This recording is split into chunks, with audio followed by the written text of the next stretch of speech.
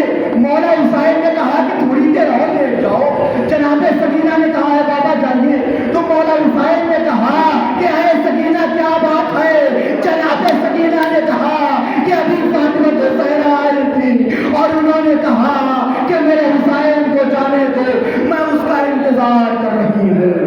انا للہ و انا الیہ راجعون. ماتم حسین.